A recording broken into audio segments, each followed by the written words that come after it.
Alright you lot, so a little bit of a continuation onto the last video about batteries, because I can already hear what you lot are going to say. Literally, I went indoors, sat down and thought to myself, if this brings up a topic of conversation, people are going to be talking about actual rechargeable batteries, these ones, AAs but rechargeable, and then they're going to want to talk about your normal AA batteries that you can't recharge, they're just not rechargeable. Because I focused primarily on these rechargeable batteries and this one here, which is a rechargeable battery but it's an AA type. I focused on that in the last video.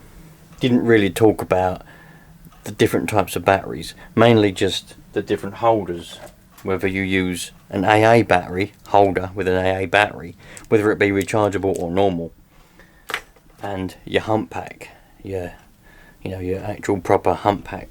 Because to me, in my head, I know a lot of you are different, but to me, in my head, a rechargeable AA and a normal AA, they're the same thing.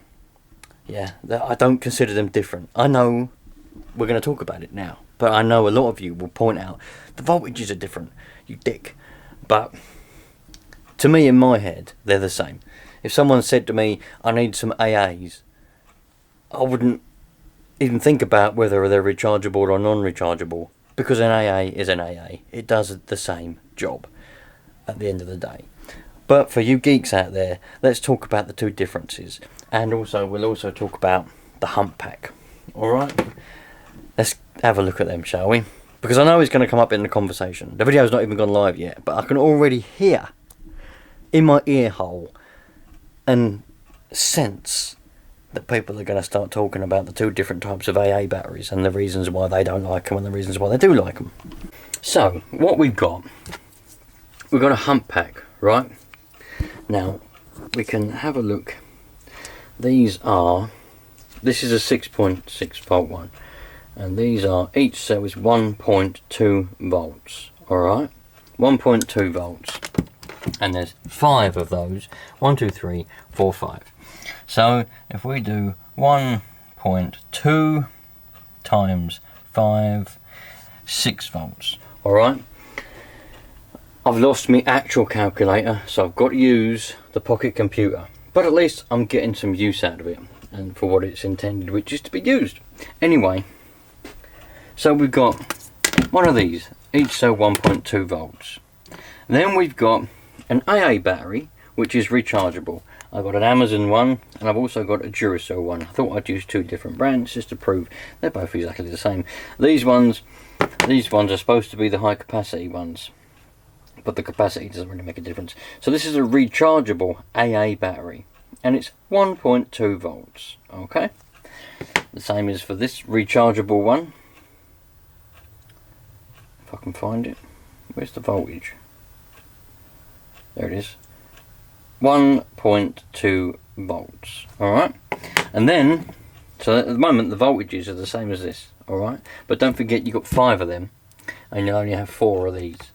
So if we do 1.2 times 4, 1.2 times 4, so that's 4.8 volts. So we're losing a little bit of voltage, but that doesn't really matter, trust me.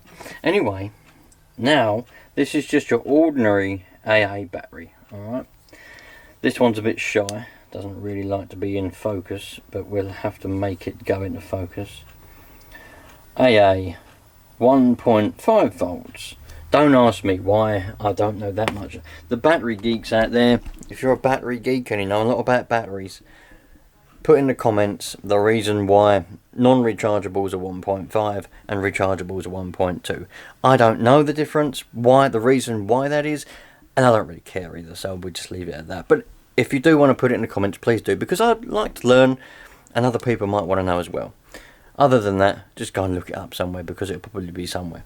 But anyway, the fact of the matter is, rechargeable AA batteries are 1.2 volts, normal AA batteries, non-rechargeable, are 1.5. So if we go on the old calculator, and if we do 1.5, not 11, 1.5 times 4 equals 6 volts. So So far, the difference is, with this, we get a much more reliable connection. We get a longer duration because we've got, although this particular one is a 1600 milliamp one, this will last a lot longer than normal AA batteries, and it's easier because you can just recharge it. It's more reliable because it's a permanent connection. They're all sealed up, they're not going to come loose. The only way that you'd lose connection is if your wire breaks or your connector breaks. Really, it's unrealistic that one of these connections will come off because they're all shrink wrapped. That's the best option so far. The differences between rechargeable AAs and normal AAs, as we've just seen, is the voltage. If you use them in one of these, you've still got the risk factor of them coming loose, because as I said before, you put one of them, you put 4 of them in there, vibrations and whatnot else can cause them to come loose. You can get around that by putting a cable tie around it, right, and that keeps them in place. So we've already talked about that. We don't need to talk about that anymore. That's something for another day if you want to keep going on about that. The only other way you might lose connection is if a wire breaks or something else breaks. Having said that, these are notoriously bad. These do break off quite often. They're not made to the best quality, so it is quite common that these wires will then just come out of here, and you think to yourself, but you can't see the disconnection because the disconnection is in here, you know, where it connects onto that. The little wire breaks, and you think, well, the batteries are connected, the wire's in there still, so it must be connected, but it's not. It's broken down in there. Anyway, the fact that these are 1.2 volts, which equals 4.8 volts with 4 of these, I know you've got 6 volt servos, and I know, you know, you're going to get slightly slower you know, servos, but I mean only slightly slower. I mean, I use rechargeable batteries. If I ever do a test on a Nitro car, I use these rechargeable batteries on, you know, in the car, and it's no problem using them. If you want to use them, you can use them. It'd just be slightly slower. If you want a bit better performance, yeah, even use normal AAs, which I don't, you know, use them. There's nothing wrong with using them, but I don't recommend it. Just spend a bit of $1. I think these are about 12, 13 quid, something like that. Get yourself a rechargeable hump pack, or maybe your car needs a longer version. But get one of these, because you get 6 volts, so you get more performance out of your servos, because they can take up to about 7 volts, normal servos, 6.6 volts, something like that. And, you know, it's just far better. But I thought I'd just quickly touch on the topic of these rechargeable ones and the normal AA batteries, because, as I say, I reckon that'll probably come up. And not a lot of people realise that rechargeables are slightly less on the volts. Again, I don't know the reason why that is. My knowledge doesn't extend that far. I don't really care to extend it that far. If I happen to learn it, happy days. Other than that, I'm not going to look for it.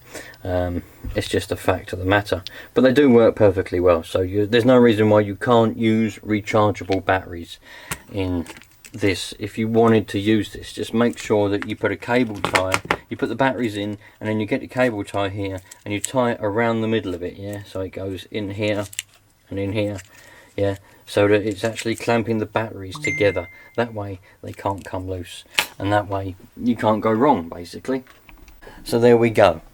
Normal AAs, 1.5 volts, you can use them, no problem at all. You'll get 6 volts, you'll get reasonable response out of your servos. Rechargeable AAs, you can use, no problem at all. As we just looked on a calculator machine, you'll get 4.8 volts, which for 6 volt servos, which are in most ready to run cars, is perfectly fine. They'll be slightly slower than if it was on 6 volts, but there's nothing to worry about. You'll be completely fine. It'll work. Your failsafe will work, your receiver will work, your servos will work. You just have slightly slower response on your steering and your throttle and your brakes. If you want quicker response, just use 6 volts. Simple as that. And your hump pack. If you come here for advice, just go and buy a bloody hump pack. Get a hump pack. Make sure you get the right voltage for the servos you've got. If you've just got an RTR car, ready to run car out the box, yeah, it'll be 6 volts. It'll be a 6 volt. Just go and get yourself a 6 volt hump pack, or 6.6 volt. Don't look into lipos because they'll blow up. Just get yourself a normal hump pack, and then you can't go wrong. Thanks for watching, you lot. Treat people nicely. If you've got any questions, put them in the comments. If you've got any information on batteries that we can all learn from, put it in the comments as well. And I'll see you on the next one. Treat people nice. Treat people how you want to be treated, and we'll all have a very nice, happy life. Cheerio, you lot.